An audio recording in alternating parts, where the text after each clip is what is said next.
The man paid for medicine for an elderly woman who couldn't afford treatment, and 3 weeks later he received a strange phone call. Suburb of Riga, Mirjani village. Michael returned home in his old but reliable sedan, absent-mindedly switching radio stations.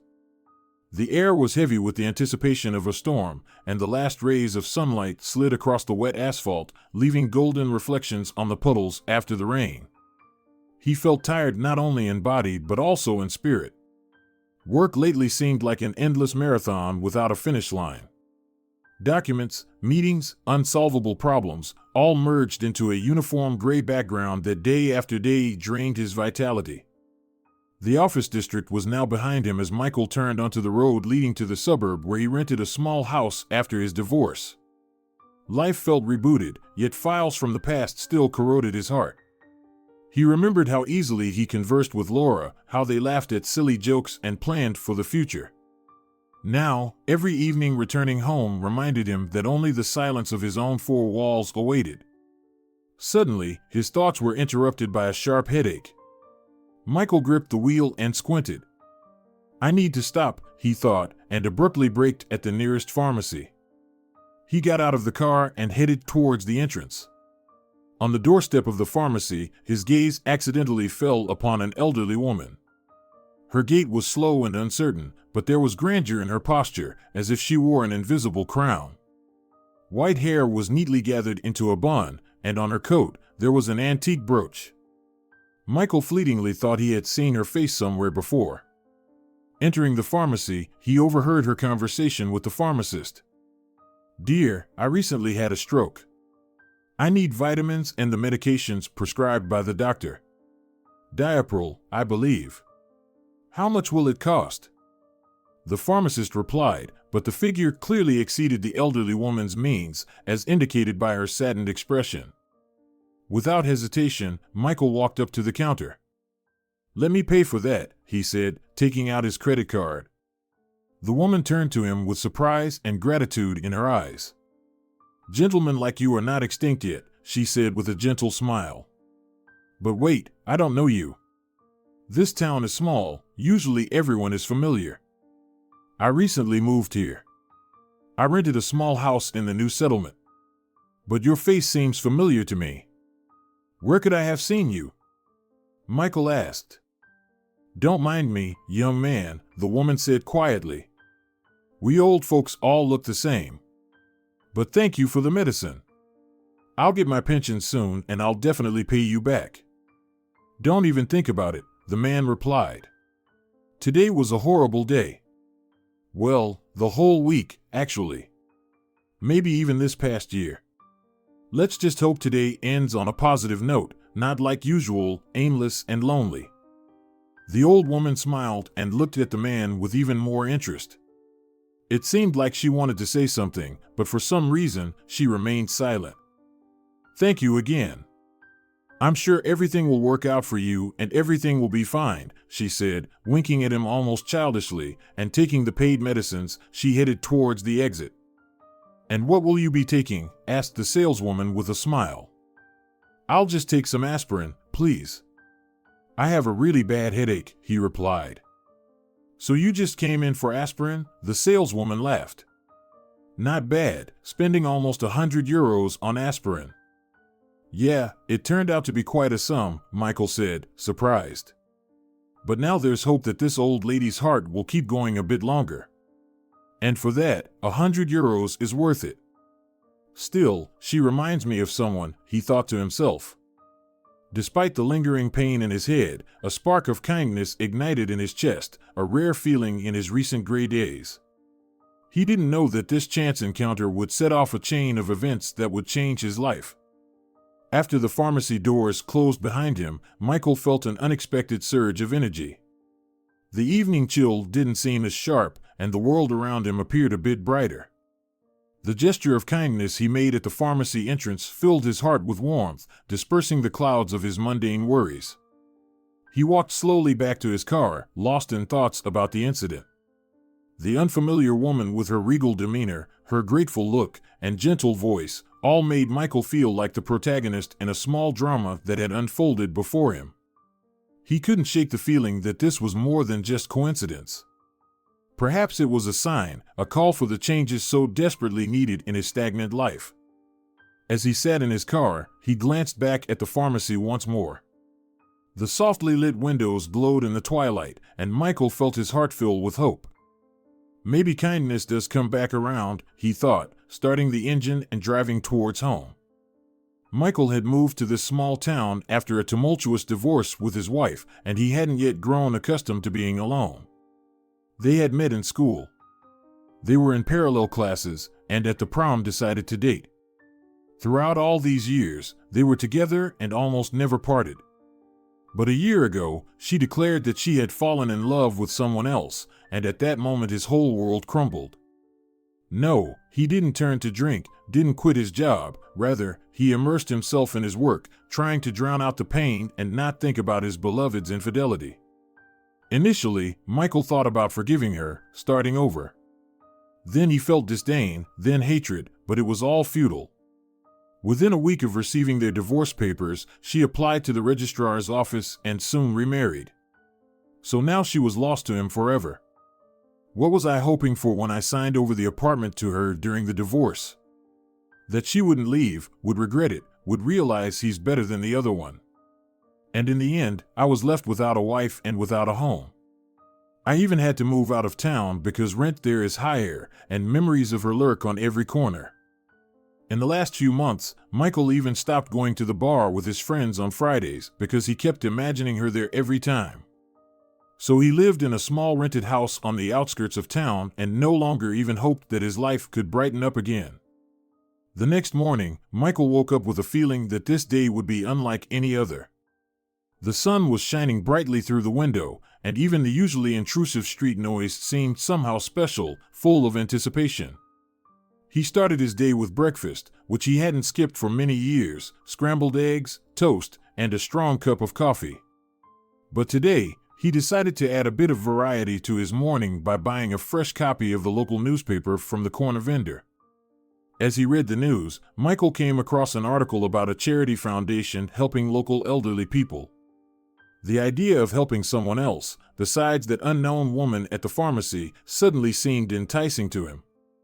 He immediately jotted down the foundation's phone number, deciding to call them that very day to find out how he could contribute.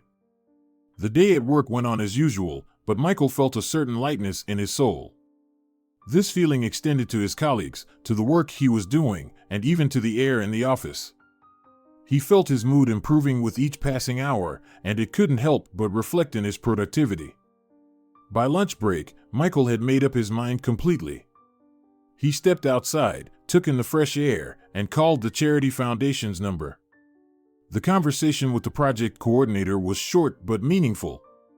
Michael offered his help in organizing an upcoming event, and his offer was gladly accepted. Returning to his desk, he suddenly realized that he felt much happier now than he had in all the previous months. He once again felt connected to the world, a connection lost long ago after the tumultuous divorce. 3 weeks had passed since he paid for the medicine for the old lady, and it seemed like Michael's life was starting to improve. No, his wife hadn't come back to him, having stayed with her new husband, but changes had occurred at the office. The tyrant of a boss had been fired for incompetence. Moreover, someone had left a kitten at his door a week ago, and now coming home was no longer so bleak. Even the pharmacist from whom he bought eye drops for his new furry friend seemed to be flirting with him when he came in. Over time, the world around Michael unexpectedly began to transform, even to himself. His daily routines, work tasks, and even evening habits seemed to change on their own. He smiled more often, and everyone around him noticed. Even the usual morning traffic jams didn't seem as tiresome as before. Michael's life became filled with new colors, and each new day now brought not only responsibilities but also small joys. However, the real change occurred on a regular evening. Michael had just returned home from work and, as usual, was checking the mail. Among the advertising brochures and utility bills, he found a strange letter with no return address. Opening it, he found only a small note written in an old-fashioned, elegant script, "For your kindness. Thank you." There was no signature. Michael's heart raced with anticipation of the mystery. This note intrigued him. He tried to recall when and to whom he could have extended such help that would lead to such an unusual gesture of gratitude. His thoughts involuntarily returned to the evening at the pharmacy, to the old lady with a regal bearing. Could it be her? He wondered. But how could she have known his address? Indecision plagued him for several days. Michael decided he needed to find out who was behind this message. It became a sort of game for him, a puzzle he felt compelled to solve. He visited the pharmacy several times, hoping to encounter the woman again, but she never appeared. The pharmacist who had assisted him that evening merely shrugged. "We have many customers. I can't remember everyone." Another week passed. Michael was beginning to forget about the strange note, especially now that his workload had increased significantly. Yes, life seems to be definitely improving, thought Michael, sitting in the bar with his colleagues and sipping a cold beer. He hadn't been here in almost a year, but the place hadn't changed at all. The same atmosphere, the same people. The only thing missing here now was the image of his ex-wife, which had haunted him for so long. Could it be that everything has finally healed, he wondered, afraid to believe his own thoughts. Just look at this beauty, his friend nudged him on the shoulder. She's new, from accounting. And oh, so attractive. Both chest and behind, simply stunning. If I weren't married, oh boy. There's nothing particularly special about her. Just a typical blonde with curves, Michael countered. You're in a good position to say that. You're free now, and with those typical ones, you could have 100 a day if you wanted. But in my position, I can't afford to be picky, and a queen like that is just a dream for me. Their conversation was interrupted by a phone call. Who could it be at this hour? Michael wondered. I'll be right back, he told his friend as he hurriedly left the bar. The number wasn't familiar, but he decided to answer the call. Hello, he heard an elderly woman's voice. You probably don't remember me anymore. You once paid for my medicine at the pharmacy. Why, of course I remember. You're that queen. Oh, I'm sorry, I don't know why that slipped out. It's just that you had such presence, almost regal. Don't apologize, you guessed right, the woman chuckled on the other end. In my youth, I was an actress, and playing queens was my forte. And then it struck Michael. Exactly. I know you now. Your face was familiar from the start. You're the famous actress. Via Art Main. I grew up watching your films. How could I not recognize you immediately? He exclaimed into the phone with undisguised admiration. But what were you doing in this small town, and why didn't you have money for medicine? Were you rehearsing for a new role and getting into character? Though, forgive me, that's none of my business. Well, let's say you didn't recognize me because I'm not preserved in a can, and unfortunately, years do not paint us, the woman replied somewhat sadly.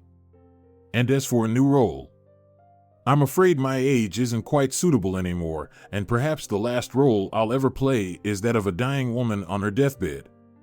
You saw what the doctor prescribed me. So my days, alas, are numbered. Please, don't say that, pleaded Michael. Tell me instead, how can I help you? You've already helped by buying the medicine. Now it's my turn to express my gratitude to you. If you've been following my work, then you probably know that in recent years I've been serving at the new Riga Theater. And it's there that I would like to invite you and your lady. Oh, it's been so long since I've been to the theater, Michael mused dreamily. But I'm afraid I don't have a lady to accompany me, so I might have to go alone. Really? The woman chuckled. What about that charming pharmacist? It seemed to me that you had sparked genuine interest in her. You noticed? Michael was surprised. And when could you possibly have noticed that? He added, intrigued. Well, anyway. I have lived on this earth for many years, once even falling in love with a sculptor, the old woman replied softly. How long ago that was. But sentimentality aside, I'll await you with a charming young lady at the theater entrance in a week. I'm not sure if she'll agree, but I'll be there for sure," Michael promised, then hung up the phone. A week after that momentous call, Michael found himself at the theater entrance, awaiting the start of the play. Standing beside him was Emma, the same pharmacist who in recent days had become not just familiar from the pharmacy, but a companion in this unusual adventure. He couldn't quite tell if he had convinced her to join him or if she had been interested in going to the theater herself. Her smile was warm and light, and he felt remarkably at ease in her company. In the theater foyer, they were greeted by Via Artmain. She was dressed in an elegant black dress that emphasized her posture and the nobility of her features. There was little makeup on her, yet her natural beauty and perceptive gaze needed no embellishment. "Michael, how wonderful to see you." Via extended her hand with such warmth that any anticipation of nervousness instantly dissipated. "And you've brought a guest, how lovely." Emma introduced herself, and Michael noticed Via's eyes sparkling as she looked at her. It was clear that the seasoned actress possessed not only talent on stage, but also an extraordinary intuition about people. "I hope the play won't disappoint you," Via continued, leading them into the hall. "It's one of my favorite plays. Not long ago, I was playing Countess Anna in it. I hope the new actress replacing me in this role tonight won't fall flat on her face." That evening at the New Riga Theater, they staged Alexander Pushkin's The Queen of Spades, a classic work exuding magic and mystery. Michael and Emma took their seats in the front row, perfectly positioned to immerse themselves in the atmosphere of the performance. Everything around them seemed saturated with history. Soft light from lamps illuminated velvet curtains, and the scent of wood and stage paints filled the air. As the orchestra paused in anticipation of the first chord, the audience quieted, and the play began. Michael's gaze involuntarily turned to Via, sitting next to him. Soft light from the spotlights reflected in her eyes, and he understood that this woman truly lived in the world of theater, absorbing every note of music and every movement on stage. Characters from The Queen of Spades came to life one after another, drawing Michael into a whirlwind of passion, intrigue, and mystique. Hermann, Lisa, the Countess, each was portrayed so vividly and expressively that at times Michael forgot about reality, feeling himself a part of their world, intertwined with secrets and fateful decisions. The stage space was rich with scenery that transported the audience from the halls of an aristocratic home to the dark streets of St. Petersburg. Particularly memorable was the scene where Hermann meets the Queen of Spades. Dim light fell on his face, expressing the depth of his obsession and despair. Michael felt every emotion as if they were his own. The musical accompaniment only heightened the drama of the performance, allowing the audience to immerse even deeper into the atmosphere of the play. Every melody, every chord seemed to reflect the characters' inner turmoil, making their fates even more palpable. Sitting next to Michael, Via clearly enjoyed the spectacle. Her face, illuminated by the faint stage lights, mirrored all the shades of emotion she experienced. She was part of this world, not just a spectator, but a living legend whose love for the theater was unquestionable. When the final scene concluded and the actors took their bows, the hall erupted in applause. Overwhelmed by the power of the performance, Michael felt his eyes moisten slightly. He looked at Via, and their eyes met. In that moment, as if in slow motion, he realized that this night, these emotions awakened in him by the actor's efforts would stay with him forever. After the play, one of the spectators approached Via and presented her with flowers, ignoring the young actress who played her former role as the Countess. This gesture underscored a special reverence for Via as a symbol and a legend. Standing in the foyer, Michael felt how every detail of this evening fit into the mosaic of his new life, filled with unexpected achievements and new hopes. Following the wonderful performance, Michael and Emma followed Via to a cozy restaurant where they had reserved a table in a secluded corner. The warm glow of small lamps illuminated soft tablecloths, creating an atmosphere of intimacy perfect for deep and candid conversations. As the waiter brought their orders, Via began to recount her story, and each word was filled with memories of the past. Via was born into a modest peasant family in a Baltic village. Her father, of German descent, died tragically in an accident 5 months before her birth. He was helping his wife retrieve a bucket from a well when a large iron sheet fell on him. His last words, "Take care of the child," left an indelible mark on the family's memory. After his death, Via's mother never remarried, dedicating herself entirely to raising her daughter. "I always dreamed of becoming an actress," Via continued, smiling through her memories. "From childhood, I participated in school plays and dreamt of the big stage." Her eyes lit up as she recounted her early steps into the theater and the challenges she had to overcome. For Via, the theater was always more than just a career, it was her destiny. Her initial foray into acting was filled with passion and dedication to the art, but the path to recognition proved long and arduous. Since childhood, Via participated in school and community productions. However, her true passion for acting awakened when she first saw a professional theatrical performance, a captivating rendition that fundamentally altered her perception of art. Starting her career in the theater, Via faced stiff competition and doubts from directors. However, her unwavering enthusiasm and unique approach to characters gradually earned her respect.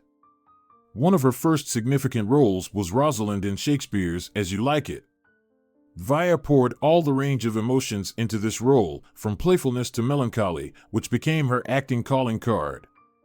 One evening that remained particularly vivid in Via's memory was when she played Gertrude in Hamlet. The premiere coincided with a significant event in her personal life. Her mother was seriously ill and in the hospital. Via used her worry and anxiety to add depth and realism to her character. Her performance was so powerful and touching that after the play, the audience struggled to regain composure, and her fellow actors remarked that they had witnessed the true Gertrude on stage. However, Via's theatrical life was not only filled with triumphs. There were times when roles came to her with difficulty, and every performance seemed like a trial. In one role where she had to portray a young girl in love with her hero, Via felt uncertain, as her own marriage was fraught with disappointments. She feared she wouldn't convincingly convey her character's emotions. Yet it was during this time that she learned to draw inspiration from her life experiences, turning personal struggles into artistic gold. Through all these trials, Via not only strengthened her craft, but also found a unique voice on stage that made each of her performances unforgettable. Her artistry was not just acting, it was a genuine journey into the depths of human emotions and passions, reflecting the complexity and beauty of the human soul. "But my personal life was no less dramatic than my roles," Via remarked sadly. Via couldn't forget the day when her future changed forever. She was a young, ambitious actress whose eyes burned with dreams of the big stage. But everything came crashing down in an instant when he entered her life, the man who wielded the power to decide her fate. Her husband, a man with influential ties in theatrical circles, presented Via with a cruel ultimatum. He blackmailed her, threatening to destroy her career if she didn't become his wife. Via remembered how he sat across from her in a dimly lit room, his eyes gleaming with coldness and calculation. "If you refuse, you can forget about the stage," he said with such certainty that she understood. His words were not empty threats. A sense of hopelessness engulfed her when she agreed to the marriage. She tried to convince herself that it was just another role, another character she would have to play. But her heart belonged to another, a little-known sculptor who had once inspired her with his art and free spirit. He was her true love, the only person who saw and loved her for who she was on stage and beyond. Years had passed, but every day of her marriage reminded her of the compromise she had been forced to make. Via learned to mask her pain and disappointment, turning them into sparks of creativity on stage. It was her way of surviving and preserving her passion for the art of acting. "My marriage was full of disappointments," she confessed to Michael and Emma over dinner at the restaurant, her voice trembling as she shared these memories. "But it gave me the strength to find happiness elsewhere, in my children and grandchildren, as well as in my art." Via described how each of her roles on stage was an escape from reality. How every applause from the audience made her heart beat stronger, reminding her that true happiness does exist. She didn't just portray characters, she lived their lives because it was the only place where she could be free. As dinner drew to a close, tears glistened in Via's eyes, but they were tears of liberation. Sharing her story brought her some relief. Michael and Emma listened, captivated by every word, deeply moved by her strength and courage. This evening not only opened their eyes to Via's story, but also showed how one person's indomitable spirit can inspire others to live despite all difficulties. It was well past midnight when Michael, Via, and Emma, still enveloped in the warmth of heartfelt conversation, slowly concluded their dinner in a secluded corner of the old restaurant. The streets were empty and quiet, with only their occasional conversation breaking the silence. Feeling the weight of the moment, Michael decided to ask Via a question that had been on his mind. "I still don't understand how you, such a great actress, ended up in such a difficult financial situation," he finally asked, trying to sound as tactful as possible. Via paused for a moment, as if carefully choosing her words. Her gaze was directed somewhere towards the dimly lit streets outside. "In 1993, during the restitution process, I lost my apartment," she began slowly, each word heavy with the burden of the past. "After that, I had to move to my daughter's dacha in the village of Mirjani, where we met. In the 1990s, after decades of Soviet rule, Latvia entered a period of significant socio-economic changes. One of the key moments was restitution, the process of returning property nationalized by Soviet authorities to its rightful owners or their descendants. For many, like Adia Fritz Artmain, this process meant loss. Adia lived in an apartment that belonged to a German family before nationalization. After the war and the expulsion of Germans, the apartment was transferred to the Soviet state and later redistributed among citizens, including Adia's family. But with changing political conditions, property rights were restored to previous owners or their descendants. The restitution process in Latvia proved complex and painful for many residents. Courts were filled with lawsuits, and city streets with protests. Adia, like many of her neighbors, found herself caught between legal norms and moral dilemmas. She recounted, "I remember one morning when people came to us with documents proving that our house belonged to their ancestors. We had to gather our things and leave, despite considering this apartment our home for decades. This became a major trial for Adia. All her belongings, every corner of the apartment, were imbued with memories of her career, personal experiences, and triumphs. Leaving the apartment, Adia moved to live with her daughter in the Mirjani cottage village. We settled in a small house surrounded by woods. Life in the countryside gave me solitude and time for reflection," she continued. "But my heart always yearned back to those times when I could wake up and see the sunrise through the window of my old apartment." Moving to Mirjani meant not just changing addresses, but also reevaluating her life. In this quiet corner, Adia found peace and strength to continue her creative pursuits despite all the hardships. She began writing memoirs, pouring her experiences and emotions into words. "Life here has taught me to appreciate what I have and not lament over losses. Every day here is meaningful," she concluded. This period in Adia's life, filled with contemplation and memories, stood as a testament to her indomitable spirit and ability to find beauty and hope even in the most challenging circumstances. Michael listened attentively, while Emma, holding his hand, silently supported him. "Life after losing our home was never the same," Adia continued. "I suffered 2 strokes and a heart attack, which further worsened my situation. The medications I need for my health are costly, and my pension barely covers the essentials." Her voice sounded weary, yet it carried an undeniable strength. "And despite all the difficulties, I continue to live for my children, grandchildren, and of course, for the theater, which has always remained my passion," she said, a glimmer of her old spark briefly lighting up her eyes. Michael, struck by her resilience and dignity, felt deep respect for this remarkable woman. "I truly hope we will meet again." Adia looked up and gazed at him with her sad eyes, gratitude for his understanding and empathy clearly evident. "Thank you," she said softly, her voice tinged with hope. That evening, as Michael and Emma left the restaurant, they felt a deep connection with Adia, a woman whose life was filled with trials yet who continued to fight and find beauty in each new day. Walking through the night city, their steps were filled with reflections on the unpredictability of fate and the importance of cherishing every moment of life. Several days after their evening with Adia at the restaurant, Michael's phone rang. It was Adia.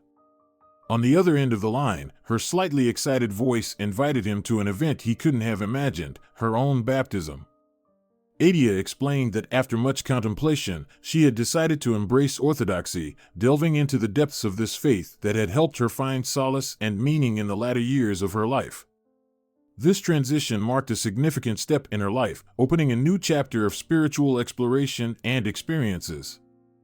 Adia often visited a small wooden chapel in the Riga Holy Trinity St. Sergius Women's Monastery. Mother Superior Magdalena, aware of her elderly frailty, blessed her with one of the nuns' chairs so Adia could sit during services. Once, at a tram stop in September 2002, Adia said to her grandson, "How beautifully the nuns sang. The evening service was so personal. It gives me peace, for I feel a direct connection with God." "And what do you ask of God, grandmother?" her grandson asked, peering into her face. "I ask God for strength," she continued. "Strength that gives me the peace of Christ. Strength that gives me the ability not to be angry with my detractors and enemies, nor with the state and its order. Strength that gives me the humility to endure hardships.